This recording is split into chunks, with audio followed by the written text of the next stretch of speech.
Hey everyone, this is Rahul with the Alternative Investors Hangout, and today we have a new guest on. He is Ben Shapiro. He's a syndicated columnist. He's also an editor at Breitbart.com, and he's the author of the new book, Bullies. Thanks for coming on, Ben. Thanks for having me. All right, spill the beans. So how are liberals like bullies? Oh, they're not like bullies. They are bullies. You look at the left. The left's entire philosophy is based on this idea that they are the great defenders of all minorities. They're the defenders of blacks, gays, women, Jews. Every minority that's out there. They are the great defenders.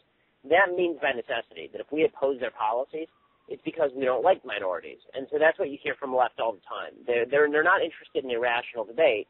They're interested in creating for themselves this kind of false sense of moral superiority and using it in order to ram their agenda through.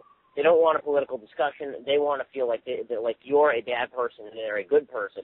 And we see this in every area of American life. It's why they're so fond of calling people racist, sexist, bigot, homophobes. It allows them to avoid any sort of actual debate about the issues, because when it comes down to the issues and the issues that we care about, they don't have any arguments. All they have is name-calling. So aren't their policies actually hurting minorities, women, and the other people that they actually care about based on your research and all your reading? Absolutely. I mean, their policies are not geared to help minorities. This is the whole thing. Their policies are not geared toward working. Their policies are geared toward making themselves feel good. And this is really, I think, the crux of liberalism and why it's failed. Everything that they say sounds wonderful. Fairness, it sounds wonderful.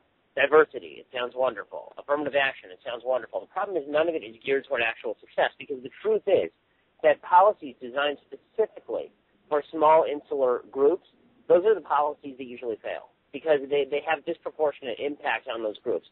What actually succeeds is not treating people as members of the group, but treating people as individuals with distinctive lives and voices and dreams and aspirations.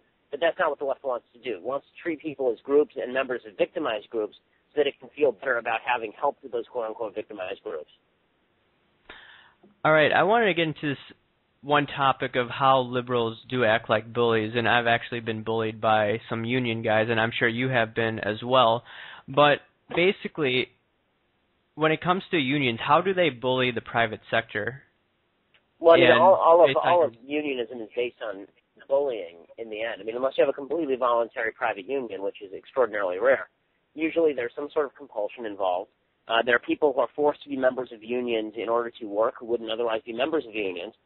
There are employees who are, thugged in order to force them to work under the union label. And even beyond that, employers are obviously much put upon by unions who act as though the employers are in direct opposition to them and treat them as though it's okay if the employer goes under. We saw this at Hostess, where the union was more interested in pushing its own agenda and in preventing a company that employed thousands of people from going under, and the predictable result is that it did go under. And what about the Obama administration? Don't you think that they are going too far with how, number one, unions are operating in our society, especially with the GM bailout in 2008, 2009? It was also under George Bush, but in 2009, Obama basically gave the unions a huge handout rather than following contract law.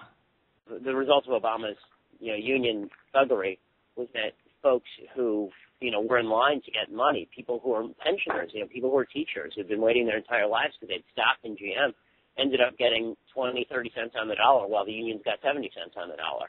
So it pays to be friends with liberals, because liberals make themselves feel good by helping out their friends. It does not pay to not be a friend of a liberal, because if they get in power, they will short shrift you as fast as anything. All right, and then one last topic I wanted to get into, and it's regarding how liberals also have treated people in the not private sector, but when it came to the Obamacare bill in 2009, when it was passed, you had guys like Rahm Emanuel bullying Congressman Massa, and this individual took part in some illicit activity, and he didn't want to vote for Obamacare.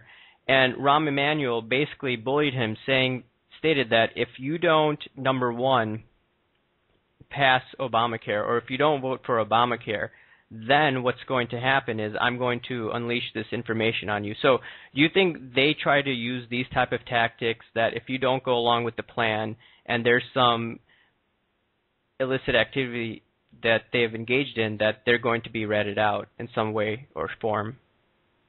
It's their favorite tactic. I mean, blackmail is what they live for. Having information on somebody and then using it in order to ram through their agenda is their favorite thing. Now, usually it's emotional blackmail. Usually the threat is, we're going to call you a racist, we're going to slander your family, we're going to make you feel like you're an uncaring, morally deficient human being. But in the case of people like Eric Massa, then obviously it goes further than that. They look for information on folks and then they use it on them as fast as humanly possible in order to ram through their agenda. They don't have any scruples. I mean, the bad guys in this narrative are not Republicans. The bad guys are not conservatives. The bad guys are the liberals who want to exploit kind of the moral high ground that they create for themselves, and that isn't real, in order to push through an agenda. And it really is cruel, and it really is kind of evil. I mean, when you are trying to, call somebody a racist simply so that you can achieve your agenda, knowing full well they're not a racist, that's a disgusting, vile, reprehensible thing to do. Yeah, and why do they keep on saying that if you don't support Obamacare that you are a racist? Because it actually has hurt many minorities, and it's also actually hurting the middle class guys because now their insurance premiums are going up. So why do they keep on going on this rhetoric? Because Is that because it has nothing to do with whether it's true. They don't care whether it's true. They know it's not true. It works. It forces people into silence. You don't want to be called a racist? Well, we'll just back off of voter ID laws. You don't want to be called a racist? Well, then we'll stop talking about how we need to close the border as part of any comprehensive immigration reform deal. You don't want to be called a racist? Well, then we'll vote for Obamacare.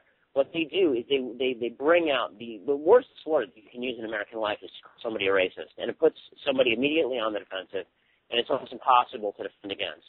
And they use it routinely, and they use it, with alacrity, happy to use it. They don't think that they don't see a downside to it because it works. People are cowed into silence. People don't want to fight the fight if it means having to run that gauntlet.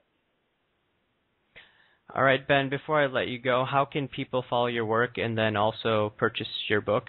You can follow me on Twitter at Ben Shapiro. If you want to buy Bullies, you can go to Amazon.com or your local bookstore, and if you take a picture of the receipt or if you email me the receipt through my website, benjaminshapiro.com, I will send you a signed autograph sticker that you can slap on the inside of your book. Thanks for coming on again, Ben. Thanks so much.